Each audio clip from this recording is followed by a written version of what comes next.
Asistentes. Bueno, el día de hoy vamos a hablar de un tema, otro tema a nivel del pie, específicamente pues, de deformidades a nivel de los dedos. Pues básicamente es en el metatarsiano, pero se observa básicamente a nivel del dedo. Entonces el tema que vamos a tratar hoy es acerca de la braquimetatarsia. Entonces un poquito hablando de la anatomía, de los factores anatómicos para pensar o para irnos como empapando acerca del tema y saber cuál es la importancia de esto. Hay que hablar en cuanto a factores anatómicos, lo que nos escribió Levier, en la cual pues, nos nombraba que la cabeza de los metatarsianos debe estar alineada en un arco parabólico, debe ser un movimiento armónico entre la cabeza de todos los metatarsianos, y estos cinco deben tener una misma distancia cuando están en el suelo, pues durante la fase de apoyo, para que biomecánicamente el pie funcione de una mejor forma. Listo, o sea, esto fue la descripción inicial de Levier, que Maestro pues, nos los volvió matemáticamente más específico con su fórmula, pues, de la cual especificaba cuál era la posición, cómo estos metatarsianos, esa parábola que nos describió Levier, cómo estos metatarsianos deberían ir disminuyendo a medida que van pasando, obviamente, del primero al quinto metatarsiano. Sin embargo, pues obviamente hay variaciones dependiendo del pie. Entonces, ¿en qué consiste esta fórmula? Básicamente se traza, como vemos acá en la imagen de la izquierda, en el sesamoideo lateral, pues se saca el centro del sesamoideo lateral y un eje que va a nivel del segundo metatarsiano. Listo, eso se saca pues, trazado perpendicularmente sobre el eje a nivel de la parte central del sesamoideo lateral, y lo normal es que corte la cabeza del cuarto metatarsiano. El cuarto metatarsiano debe estar a la altura de este. Básicamente, lo que nos describió Maestro en esto es que va una fórmula matemática en la cual pues, el primer metatarsiano va a ser el punto principal, en que debe estar más o menos igual o un poquito menor que la cabeza del segundo metatarsiano, y esta debe ir disminuyendo en forma exponencial según la parte normal, como lo vemos acá, con una disminución de 3 milímetros, el tercero de 6 milímetros, el cuarto de 12 milímetros, y ya en el nivel del quinto ya va a haber una disminución mucho mayor, que va a disminuir y va a estar por debajo de la línea que vamos a trazar a nivel de la cabeza, perdón, a nivel de la parte central del sesamoideo lateral. Entonces, con eso vemos que se forma esa parábola que nos describió Levier, en pues, la parte más, digamos que para que funcione adecuadamente el pie en cuanto a la fase de apoyo y despegue. Pero ¿qué pasa si pues, hay alguna alteración de esto? O sea, si alguno de los metatarsianos está cortado, va a haber una mayor presión a nivel del ligamento intermetatarsal. Este se va a estirar, va a provocar una presión, y lo que nos va a provocar una presión excesiva a nivel del antepié. Hay que recordar que durante la fase de apoyo, la aponeurosis plantar va a soportar como el 60% de esta carga, haciendo el efecto de ese molinete que se produce con la extensión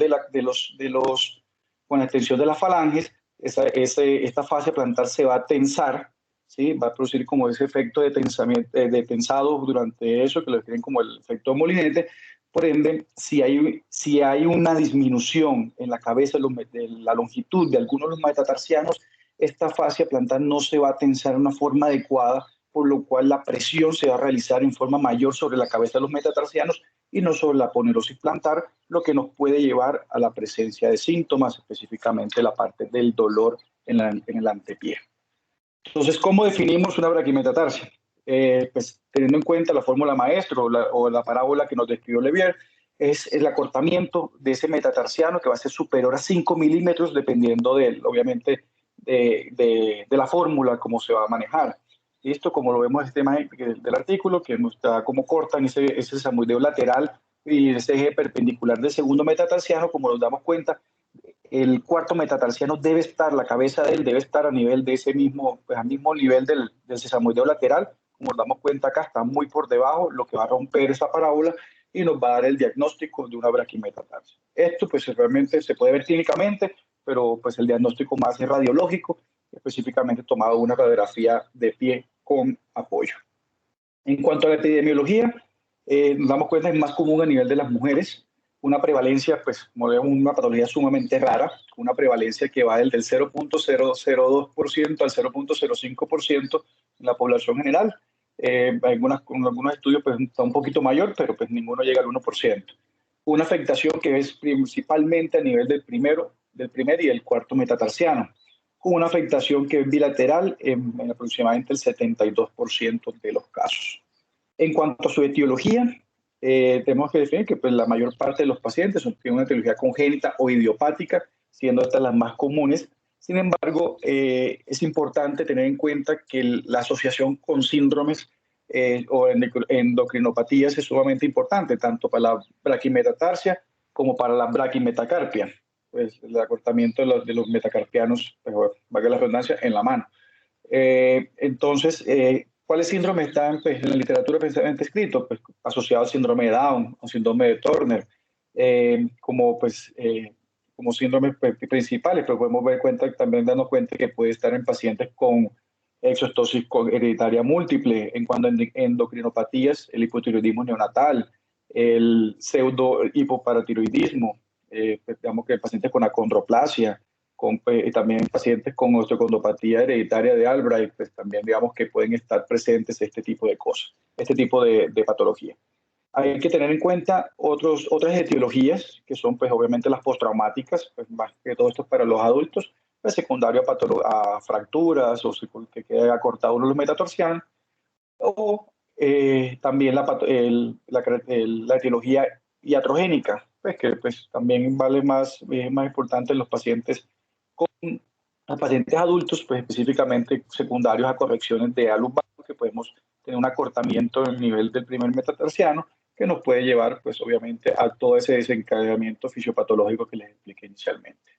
Entonces, en cuanto a la presentación clínica, como lo dije, puede coexistir con muchas otras anomalías esqueléticas y sistémicas, por lo cual siempre es importante examinar el paciente o indagar por alguna otra malformación adicional o algún síndrome específico, tener un buen examen físico generalizado, no centrarnos únicamente a nivel del pie, obviamente si encontramos algunas características de otra patología. En cuanto al dolor, pues es un síntoma posible, pues el dolor puede ser producido por varias etiologías en estos casos. Uno, como lo habíamos dicho, pues digamos que en pacientes con una braquimetatarsia del primer metatarsiano, va a tener un acortamiento de este, lo cual nos va a producir una metatarsalgia por transferencia a nivel del segundo metatarsiano, incluso en pacientes que presenten un acortamiento de algunos de los demás rayos, pues, la inserción de los músculos interóseos pues va a cambiar, el músculo intrínseco del pie va a cambiar su inserción, lo cual a largo plazo puede, pues, digamos que durante la marcha puede producir cansancio y esta parte de dolor. Sin embargo, la parte más preocupante, lo que más consultan los pacientes, básicamente es la parte estética, que como lo voy a decir más adelante, pues básicamente como lo voy a decir adelante, pues es la causa o el origen, la etiología, pues, digamos que la indicación más importante en cuanto al manejo quirúrgico. Entonces, como lo vemos acá en esta imagen, pues es un paciente con una braquimetatarsia que va a tener una subluxación hacia dorsal de este dedo, que nos puede obviamente también producir callosidades dorsales y dificultad para el uso de calzado. Obviamente, al cambiar esto, el quinto dedo, pues el quinto rayo también va a producir esa deformidad en valgo, pues que nos puede producir una metatarsalgia por transferencia de este dedo también. Entonces hay que tener en cuenta que el espectro de síntomas es variado, pues básicamente el dolor va a tener una etiología, pues dependiendo obviamente del sitio, de la ubicación del acortamiento del metatarsiano. Puede tener deformidades asociadas también, como lo había dicho, pacientes que estén más acortados puede tener una deformidad, de primer rayo puede tener una deformidad en alus valgus, en alus varus, y ahí puede haber presencia en los dedos adyacentes, cuando se producen los 4 rayos restantes, puede también producir deformidades en dedo en martillo, en los dedos pues, que están continuos a la deformidad. En cuanto al examen físico, pues básicamente uno pues, ve la deformidad clara en el paciente, pero pues básicamente está descrita esta prueba, la prueba de Kelly-Gian, que básicamente lo que produce o lo que busca esta prueba es hacer una presión a nivel de la cabeza de los metatarsianos para lograr una flexión de los dedos. Con lo que, ¿qué buscamos con esta prueba? Básicamente lo que queremos es evaluar si la articulación metatarsofalángica es flexible y reductible, o reducible. Pues, por lo cual, ¿sabe por qué buscamos esto? Básicamente lo que queremos es observar si durante el procedimiento quirúrgico se va a necesitar liberaciones capsulares más complejas, más completas, si pues, obviamente el alargamiento de los extensores, ¿sí? Antes de realizar alguna cirugía ósea, el manejo de los tejidos blandos en estos pacientes, pues, esa metatarsia, en esa articulación metatarsofalángica no es reducible. En cuanto al tratamiento, el manejo no quirúrgico pues, se basa principalmente en el cambio del cansado, o incluso si hay pacientes que presentan sintomatología como metatarsalgia por transferencia, el uso de plantillas con un botón metatarsal puede ayudar al manejo de los síntomas. Sin embargo, como ya lo he dicho, el mayor porcentaje de los pacientes consultan más que todo por un problema estético, que ya aquí en estos casos sí el manejo tiene que ser quirúrgico únicamente. Entonces, este artículo publicado en el 2021 pues, hace una recopilación de todos los estudios o digamos que toda la serie de casos de los pacientes operados con barquimetatarsia, el del 2001 hasta el del 91 hasta el 2019, en la cual quería mostrar que la mayor indicación de los pacientes de mucho tiempo atrás, de casi que los pacientes que eran operados desde 1999 en la serie de Choi, la mayor indicación para la realización de la cirugía era parte cosmética, ¿sí? Pues, y la segunda, pues ya la parte del dolor, que pues, estaba asociado en la mayoría de los casos, pues como este estudiano, en la cual pues, 16 de 19 pacientes era pues, por parte cosmética, sin embargo también tenían dolor. Entonces, pues hay que pensar, no hay que dejar que sea pues, un procedimiento estético únicamente, sino hay que tener en cuenta que puede presentar síntomas desde muy pequeños que pueden ser imperceptibles para el paciente, como la fatiga a nivel del pie durante la marcha, que hay que tener en cuenta también para la indicación del manejo quirúrgico. ¿Qué se puede hacer durante la cirugía? Existen pues, dos tipos de corrientes en cuanto al manejo. Se puede hacer un alargamiento agudo y un alargamiento gradual. ¿Qué se busca con esto? Lo que se espera como resultado final posterior a la realización de la cirugía es mejorar la apariencia, que el pie se pueda calzar adecuadamente sin ninguna molestia, sin ninguna presión para la presencia de callosidad o de presión dorsal, y obviamente pues el manejo también de la metatarsalgia por transferencia en caso de que el paciente presente uno de este síntoma. ¿A qué edad se debe realizar este procedimiento? Está descrito en la literatura que en mujeres ya casi hacia los 12 años y en hombres hacia los 14 años se describe por esto, más que todo para el plan de rehabilitación de estos pacientes. Y obviamente, como la patología, me faltó decirlo, se presenta más cuando es de origen congénito, se observa más, los pacientes son un poquito más grandes después de los 10 años. En estos momentos es digamos que la edad ideal para la realización de la cirugía, tanto en hombres como en mujeres. En este algoritmo de manejo, lo que queremos determinar es qué procedimientos se puede realizar dependiendo, obviamente, del acortamiento que encontremos. Entonces, si tenemos pacientes que tienen un acortamiento que es menor de 1.5 centímetros, se puede realizar un procedimiento de alargamiento en una sola etapa. Cuando tenemos acortamientos que son mayores de 1.5 centímetros, están, digamos que dos corrientes que se pueden realizar dependiendo, obviamente, del dedo y el tamaño, obviamente del acortamiento, de la magnitud del acortamiento. Se puede realizar procedimiento de una sola etapa, alargamiento de una sola etapa, asociado a un acortamiento de pues, algunos de los rayos continuos, para pues, obviamente obtener esa parábola de Levier que sea lo más homogénea posible. Y también se puede realizar procedimientos, alargamientos, digamos que está escrito alargamiento de dos etapas, que básicamente la osteotomía y la osteogénesis por distracción del metatarsiano. Entonces, ya entrando en detalles en cada uno de estos procedimientos, entonces los procedimientos de una etapa fue inicialmente escrito en 1969 por McGarmy y Cooper, que fueron los primeros en describir el alargamiento de un metatarsiano. Esto lo hicieron pues, interponiendo un injerto que sacaron a nivel del calcáneo. Y de ahí en adelante, pues ha habido múltiples variaciones en cuanto a la técnica de alargamiento a nivel de los metatarsianos, pues usando injertos autólogos, injertos sintéticos. Han variado el tipo de osteotomía para hacer osteotomías deslizantes para mejorar, digamos que lograr ese alargamiento del metatarsiano. Y los métodos de fijación pues sí han variado dependiendo obviamente en la evolución de esto. El alargamiento agudo, pues la importancia, pues obviamente es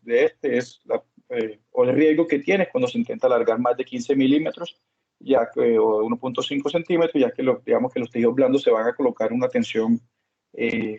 grande que va a predisponer pues, complicaciones principalmente descritas como la luxación de la articulación metatarsofalágica e incluso la rigidez, la rigidez articular. En cuanto a las osteotomías deslizantes, fue descrita inicialmente en 1984 como una osteotomía deslizante en Z, que se describió para pacientes, en la serie de este autor lo describieron para pacientes que tenían un acortamiento, una braquimetatarsia pues, de origen traumático, y la ventaja que ellos describían era el que no necesitaba aplicación de injerto, o sea, toma de injerto, lo cual se podía ahorrar esa morbilidad del sitio donante para el manejo de esta patología. Este es un artículo que muestra cómo esta es la parte de la técnica, cómo se ve cómo se realiza ese alargamiento en Z, con esa fijación con una placa para manejar el acortamiento, en este caso del cuarto metatarsiano. Y lo que se veía, si vemos en detalle la imagen B, nos damos cuenta que esa parábola, ese arco de Levier está alterado, ya que el tercero y el segundo metatarsiano están a la misma altura. Por lo cual aquí en este caso aprovecharon, hicieron una osteotomía de resección del tercero y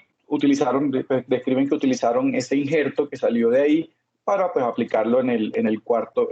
metatarsiano, con lo cual restituyeron completamente esa parábola armónica de Levier. En la literatura, pues digamos que en estos manejos o descritos de estos alargamientos en una sola fase y eso, pues pongamos cuenta, lo que se reporta en la literatura son series de casos, realmente no hay estudios grandes que describan a ciencias ciertas, digamos, que cuáles son las complicaciones, cuáles son los manejos, cuánto se logra alargar en promedio con este tipo de procedimientos. Entonces siempre es importante tenerlo en cuenta, pues que como la mayoría de cosas en ortopedia, pues no tenemos mucha evidencia que nos respalde en esos casos. Este artículo publicado en el 2009 en el Reino Unido, básicamente lo que nos describía era pacientes que tenían braquimetatarsia iatrogénica secundaria a una osteotomía de Wilson para manejo de hallux valgus. Pues tomaron en esta serie 16 mujeres, en las cuales los primeros pacientes, como lo vemos acá, un acortamiento grande del nivel del primer metatarsiano. Lo que realizaron los primeros pacientes fue una osteotomía de tipo SCARF para el alargamiento de ese primer metatarsiano, y los otros usaron una osteotomía similar, en la cual pues, lo único que variaba era que el corte de la osteotomía era más simétrico, diferente a la inclinación que tiene el corte de la osteotomía de SCARF. Ellos encontraron que en su seguimiento a 21 meses hubo un alivio en cuanto a la metatarsalgia en 6 pacientes en los que se logró un alargamiento de más de 10 milímetros, en comparación a solamente la mitad de la mejoría del dolor, en lo que lograron alargar solamente 8 milímetros. Pero sí hubo mejoría en la parte de los síntomas, específicamente la metatarsalgia por transferencia a nivel del segundo metatarsiano. En cuanto a los injertos óseos, pues está descrito que existen varios sitios donantes, o se puede tomar injertos de tibia, de cristiviaca, de calcáneo, del metatarsiano adyacente, un metatarsiano autólogo heterólogo, o sea, tomado de banco de huesos. Digamos que hay un abanico de posibilidades grandes para este tipo de manejo. Pues todos muestran los que son autoinjertos, pues todos tienen las mismas limitaciones, que es pues obviamente la morbilidad del sitio donante y dependiendo de lo que se tome, pues la poca capacidad de lograr alargar el metatarsiano lo que uno quiere. Entonces esta imagen, como es una braquimetatarsia del tercero, damos cuenta que también se puede producir en otros dedos, aunque no es tan común, en la cual se hace el alargamiento agudo con la aplicación de placa y la toma pues, de injerto para la aplicación, para el llenado, para cubrir el espacio que se deja. En este caso, el paciente también presentaba un dedo, un pastillo a nivel del segundo dedo, que se le realizó un Dubrier para el manejo de este. En cuanto a qué está escrito en la literatura en cuanto pues, al uso de injerto o este tipo de procedimientos, esta fue una revisión sistemática de la literatura que se publicó en el 2015, la cual pues, incluía 771 braquimetatarsias, en la cual, como vemos, la mayor afectación era a nivel del cuarto metatarsiano con un 72% y del primer metatarsiano con un 19%. En cuanto a entrar en complicaciones, dependiendo del procedimiento, si se lleva una callostasis por distracción o la aplicación de injerto óseo, damos cuenta que pues, el grupo poblacional de los dos procedimientos era, pues, tendría a ser similar, en el cual en el primer grupo, que era la osteogénesis por distracción o el alargamiento por distracción, tenían pues una tasa de complicaciones mayores del 12% y menores del 39% en comparación a la aplicación de injerto, que tenía una tasa de complicaciones menores del 3% y mayores, perdón, del 3% y menores del 15%. Y en cuanto a resultados, pues el incremento de la longitud sí se lograba más, obviamente, con los pacientes que se les realizaba esta estrogénesis por distracción, con un promedio de 17 milímetros, en comparación con 13 milímetros que lograban alargar en los pacientes que le aplicaban injerto óseo, con una tasa de curación semanal que sí era mucho menos en los pacientes con injerto óseo, que era de 9.3 semanas en promedio, en comparación a 16 semanas los pacientes con estrogénesis por distracción. Una tasa de curación que iba pues, en el primer grupo de 2.31 centímetros por mes, en comparación al grupo de injerto óseo que tenía una tasa de curación de 1.9 centímetros por mes. En esta tabla, pues, lo que nos quiere mostrar pues, es el grupo o las principales complicaciones, tanto mayores y menores, con los dos grupos, que es lo que podemos ver en el grupo de injerto óseo, en la mayoría, pues, es una disminución en los rangos de movilidad, y en la cardiostasis por distracción, una malalineación del metatarsiano, una mala unión de este, con una falla también de la formación de hueso, una angulación, una subluxación, que era pues, un mayor porcentaje. Y en cuanto a complicaciones menores, es la pérdida de la movilidad o digamos que la mala unión. Estaban los dos y obviamente aquí entraba ya la infección del tracto de los pines en 33 pacientes como una complicación menor. En el 2010, estos autores del Instituto Rizzoli en Bolonia pues, describieron una técnica que se realizaba un alargamiento con un injerto intercalar tomado pues, de un injerto de metatarsiano cilíndrico, la cual se realizaba con incisión dorsal, obviamente con un manejo adecuado de los tejidos blandos, un alargamiento en Z del extensor, con liberación de los interóseos y a través del foco se podía, o en la parte más distal, hacer una tenotomía a nivel del flexor para evitar la deformidad en flexión. Y lo que hacían era interponer ese injerto cilíndrico del mismo tamaño y era fijado con un clavo de Kirchner, digamos que pasando los dos segmentos del alargamiento. En esta serie, pues tuvieron solamente 29 pacientes con 41 pies, con lo que lograron realizar un alargamiento de 13 milímetros en el segmento que deseaban, con un aumento del tamaño del 23% del metatarsiano, y no describían ni complicaciones en el estudio, con una tasa de consolidación completa. No describieron ningún tipo de complicación en cuanto a la consolidación. ¿Qué consideraciones tenemos que tener en este tipo de procedimientos? Entonces, el manejo de los tejidos blandos es sumamente importante. Uno da cuenta, van a estar contraídos. Entonces, necesitamos hacer una adecuada liberación de estos para evitar que se produzcan luxaciones, subluxaciones de la metatarsofalangica. También que no se produzcan daños a nivel neuromuscular. Y igualmente optimizar pues, la capacidad o lo que queremos alargar para que no nos quedemos cortos en lo que deseamos. ¿Qué se realiza? Como ya lo escribí, pues una adecuada plastía en Z a nivel de los extensores, una liberación a nivel de los músculos interóseos y la tenotomía a nivel del flexor. Eso sí se realiza en la parte distal del dedo. Como complicaciones, en la literatura está descrita la hipocorrección, pues el compromiso, el daño neurovascular, con una tasa global de este tipo de procedimientos en la literatura descrito con 19%, que lo que entra o las principales complicaciones que ellos describen es la pérdida de rangos de movilidad articular, la pérdida de fijación, la reabsorción del injerto, la pérdida de alineación, esa subluxación a nivel articular y la morbilidad del sitio donante en cuanto a la toma del injerto. Ya entrando al procedimiento de 2 etapas, como le he dicho, el procedimiento consiste en una osteotomía asociada a una distracción ósea,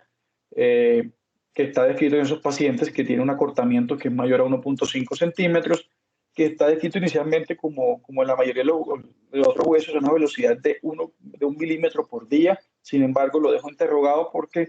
esta velocidad es la que más complicaciones ha traído a largo plazo, pues es lo que más complicaciones ha traído en este procedimiento, según describe la literatura. Tenemos menos tasas de complicación en cuanto a los tejidos blandos, ya que pues, al hacer un alargamiento, que se gana esa longitud de forma gradual, pues los tejidos blandos van a ir cediendo, a diferencia de procedimientos de una etapa. En cuanto a la técnica quirúrgica, pues se coloca un fijador monolateral que va a estar 2 pines por segmento, y esta distracción se debe realizar paralelo al suelo, no siguiendo tanto el eje del metatarsiano, sino que debe estar ubicado paralelo al suelo, ya que si no se hace esto puede presentar una flexión de una flexión de ese metatarsiano que nos puede producir dolor y aumento de la presión a nivel de la cabeza de este, cuando son a nivel de los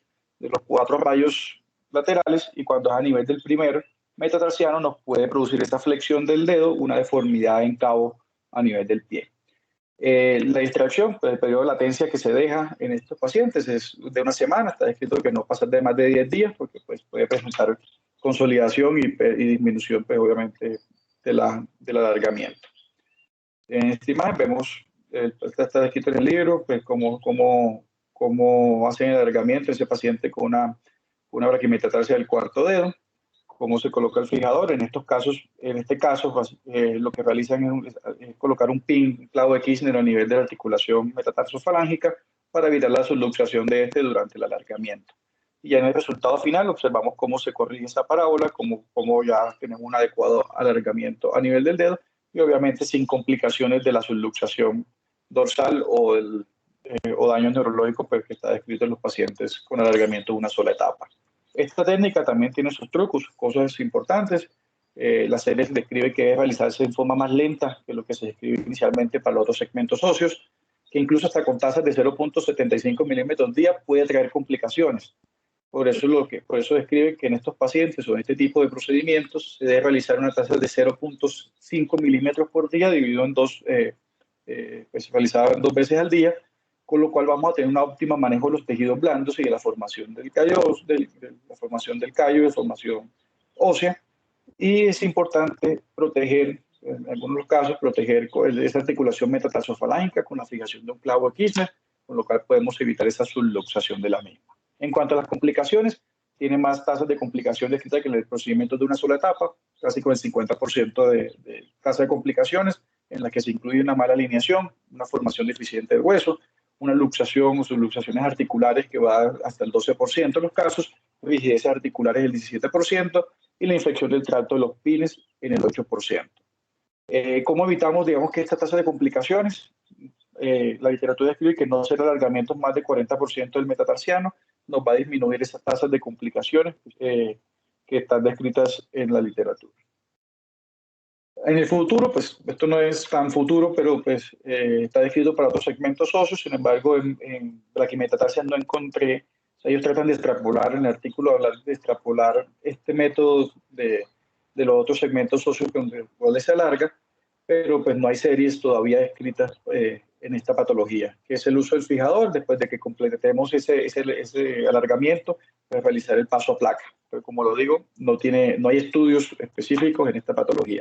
Vale la pena esperar a ver si esto vale la pena en este manejo.